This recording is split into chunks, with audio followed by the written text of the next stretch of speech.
The Imperium of Saint Cecilia will never be forgotten. Poets and musicians won't allow it. Painters and sculptors have presented her story and likeness for ages and are the gardeners of her memory. Those with faith and virtue will keep her close.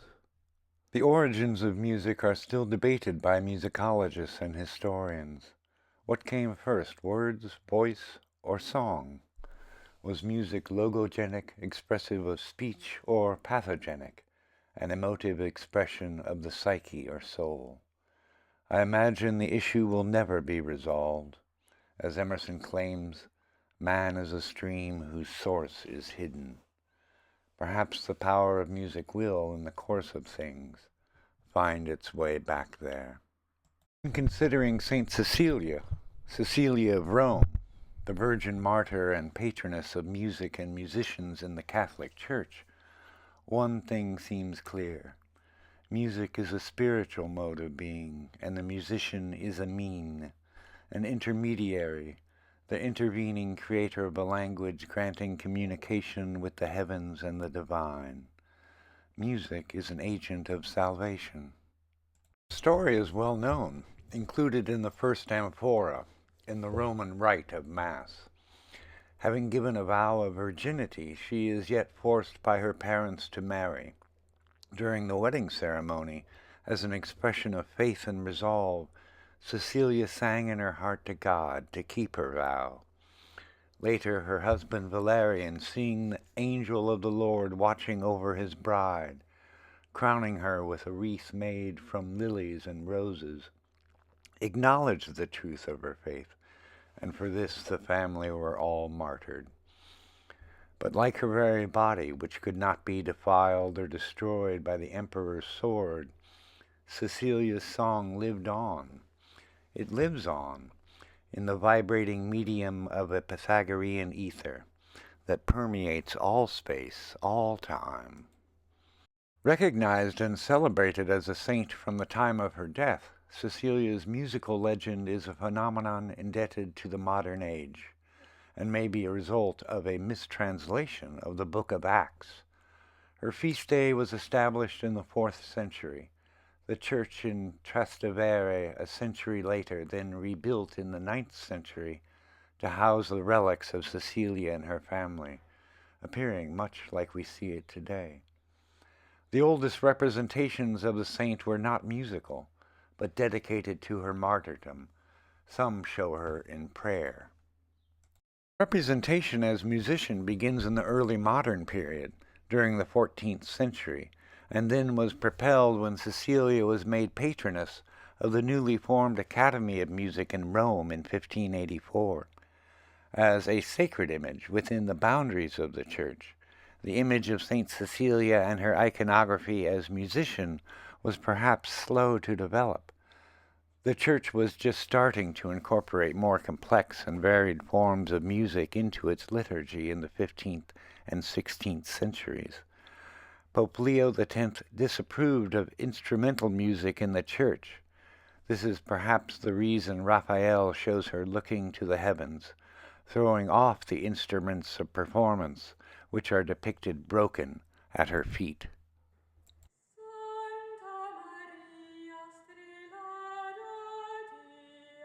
Sacred music developed from so-called monophonic modes, plain song, the Gregorian chants of Charlemagne in the Middle Ages. The Canticles of Holy Mary, an illustrated manuscript from the 13th century, included over 400 poems with musical notation and was produced for Alfonso X of Castile. The result is a contained, clear, and singable melody and balance in all voices with little accompaniment.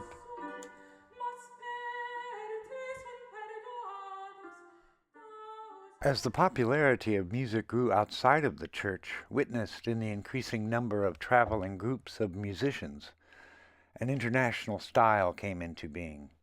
Music became more complex, able to adapt to sacred or secular occasions, and explored an increasing complexity of counterpoint that made possible pure instrumental music.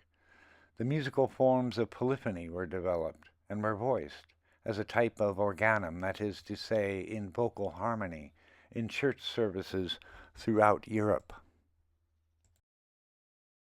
As the performance of music expanded in the formalities of Christian worship, heaven came to be understood as a musical realm, populated at different levels by choirs of angels playing various instruments. Forms of sacred music continued to develop, as did manners of musical notation. The growth and popularity of secular music, court music, for papal and aristocratic patrons in Italy and elsewhere, inspired the creation of new and better instruments, the lute, the viol, and the organ, to name only several. And thus, in the manner of humanist philosophy, focusing on human needs and desires, individual experience, potential, and achievement, the cult of Saint Cecilia was born. Modes of painting were developed in which women of the 15th and 16th centuries came to be associated with the faith and virtues of Cecilia through the agency of music and musical expression. In paintings by northern artists, the circle of Ambrosius Benson, or the painters Michel Caxi or Carlo Dolci, Saint Cecilia is shown as a beautiful figure, often dressed in contemporary clothing, wearing the fashions and with the hairstyles of noble and aristocratic women of the period. Shown in more intimate scenes of everyday life, they appear as modern women, rendered in a naturalistic style. They read from printed sheet music and play modern instruments. Lastly, artists were asked to paint allegorical portraits in which the sitter was presented as Saint Cecilia, dressed in the finery of the age, or theatrically in robes appearing al antica. These women most often were themselves musicians, very often rigorously trained and quite talented, shown with the principal attribute of the saint, the portative organ, a vestigial icon taken from the Book of Acts. This genre came to include figures shown with new, modern instruments, the viol and violin, a harpsichord, and other keyboard instruments. These conventions endured, and artists continued to be commissioned for these types of portraits and allegories well into the 18th and 19th centuries, featuring refined, beautiful, well-educated, and musical women, frequently shown in the act of performance in paintings communicating the personality and character of the sitter in terms of the legend of Saint Cecilia, creating a type of musica humana, an ancient concept in which the harmony of the human body and soul are seen as analogous to musical order and the order of the universe itself.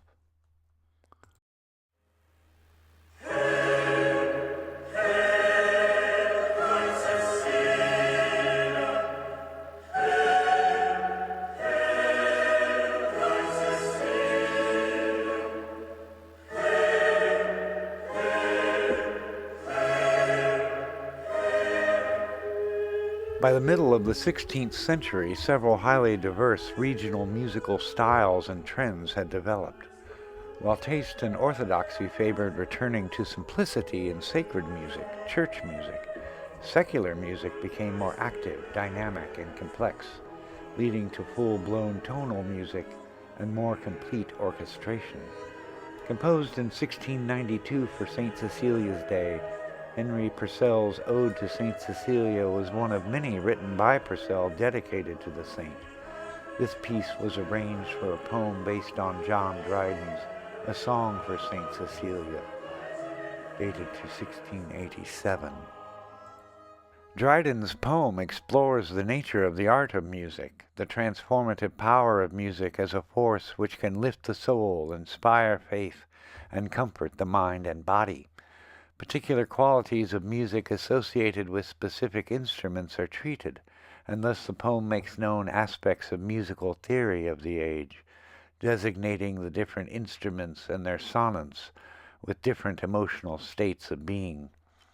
Painters responded to contemporary ideas about music and musical sonants, to the origins, history, and theories of music, not only in terms of their subjects, Apollo with his lyre, Orpheus, David and his harp, and of course Saint Cecilia, but also by means of the compositional arrangement of forms in space and the manner or style in which the forms were executed, the facture of the work.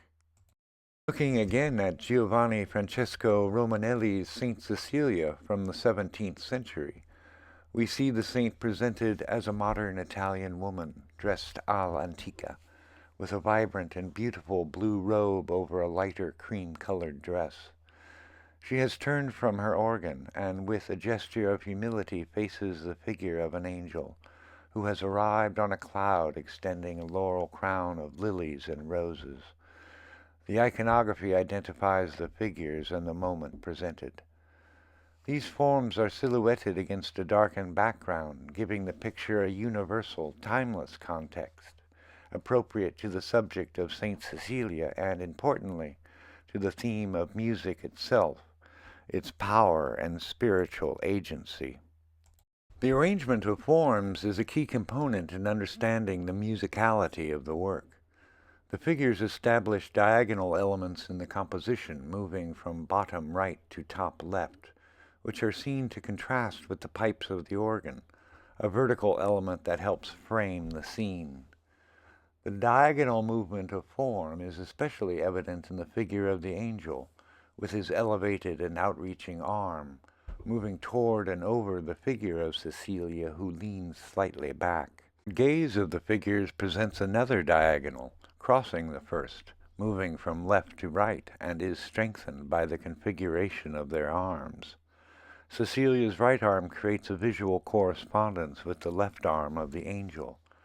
Her arms are crossed and held against her body, over her heart, from which she sings, a gesture of emotion directing our attention, and is a motif uniting different dynamic diagonal planes. These are subtle yet complex compositional devices which give the painting depth, texture, and movement.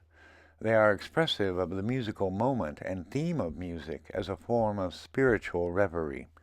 The artist's use of light and shade, chiaroscuro, also creates complex dynamic tonal effects.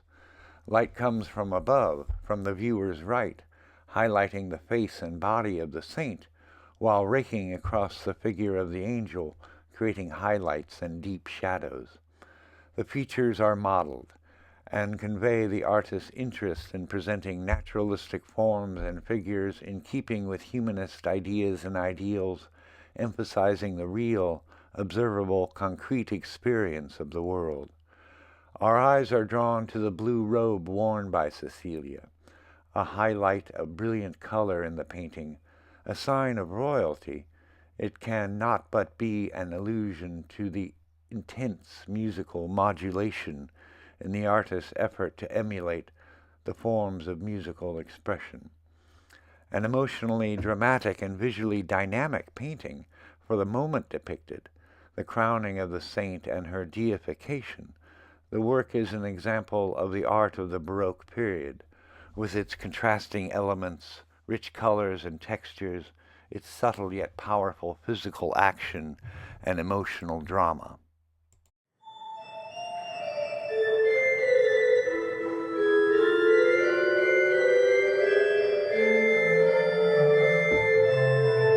Musical instrument traditionally associated with Saint Cecilia, the organ, is often featured in Baroque paintings.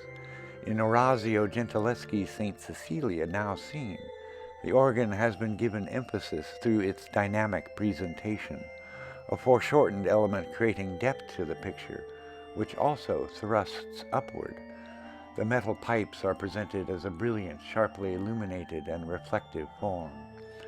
Cecilia is playing what was known as a continu organ, a small single manual organ without pedals, common in aristocratic households and used for accompanying entertainment such as chamber music.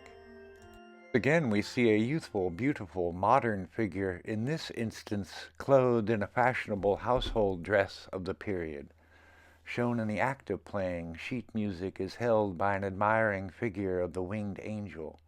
Cecilia is shown as an alert, focused figure with her head down and arms forward. As with Romanelli's example, Gentileschi's use of opposing compositional devices, chiaroscuro and color contrasts, aid in the presentation of the musical subject and the theme of musicality. The work is visually spectacular, with features such as the contrasting textures of the organ's hard-edged metal pipes against the soft, downy feathers of the angel's wings. Of particular interest are the hands of the figures, physically and visually interlocked. Cecilia's move over the keyboard, while the hands holding the sheet music are still, stable. Emotionally, the image is rather staid. Cecilia is calm, composed, absorbed in the music. The French Baroque painter Nicolas Poussin has retained central features of canonical examples in his Saint Cecilia, dated to 1635.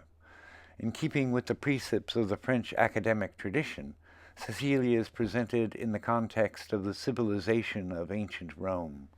The antique robes, the fluted columns, and Arcadian landscape in the background depict an historical milieu, presented as a type of genre scene.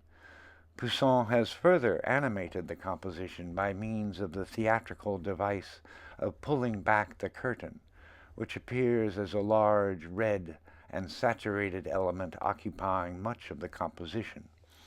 The picture is more emotionally charged than Gentileschi's. The figure of Cecilia is animated, playing and turning to look down at the angels, while a figure in the background looks out at the viewer, including the spectator, who participates in the musical performance.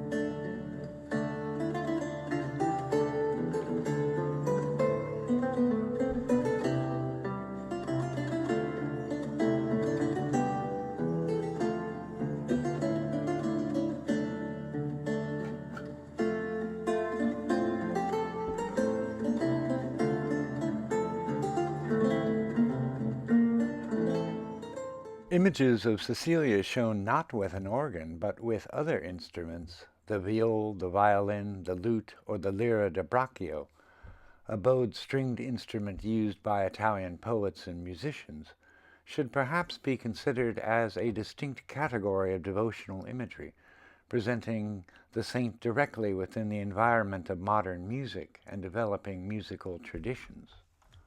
All stringed instruments were understood to have evolved from the origins of Apollo's lyre, and thus allude to the symbol of the lyre as Apollo's instrument, which when played create order and harmony in the universe, in the heavens and on earth, a type of musica mondana, an idea as old as Pythagoras and revived in Renaissance scholarship. Apollo with his lyre are symbols of the arts, as in Raphael's famous example, in which the arts of poetry, music, and painting are united, making known the power of painting to convey philosophical, aesthetic, and spiritual ideas and ideals. Saraceni's painting may be likened to other examples in which Cecilia is shown with stringed instruments. Beautiful and cantonary, the curves and lines of the instruments themselves are suggestive of musical rhythms and tempo. Together with animating compositional devices, the rendering of light and shade creating a tableau vivant, and the use of color harmonies and the juxtaposition of colors, painters create visual effects that may be understood as musical passages, a syncretic perception involving the union of the senses, sight, sound, and touch, that predates the idea of synesthesia associated with 19th century symbolist painting, and that we have seen in works like Dewing's Lady with the Lute, and this stunning work simply entitled The Lute from 1904. Dewing and artists of his circle wished to preserve the ancient symbolism of the lyre and present figures in an abstracted, verdant, pastoral corner of nature as a means to fully express musical intentions. His paintings of musical moments represent, as have many we have looked at, music as a universal language. As Walter Pater said, quote, "All art constantly aspires towards the condition of music," end quote, striving to achieve the same level of direct and pure expression as music. In works representing Saint Cecilia dated to the 19th century, painted by symbolist and pre-Raphaelite artists such as Evelyn de Morgan and Strudwick, the traditions of the early modern painting of Renaissance and Baroque art are celebrated. For the artists of Saint Cecilia, music and painting are forms where the end is not distinct from the means, the subject from the expression. They adhere in and completely saturate each other. In contemplating the faith and principles of Saint Cecilia, we come to understand that art transcends the limitations of matter and form, becoming a purely abstract experience of the soul.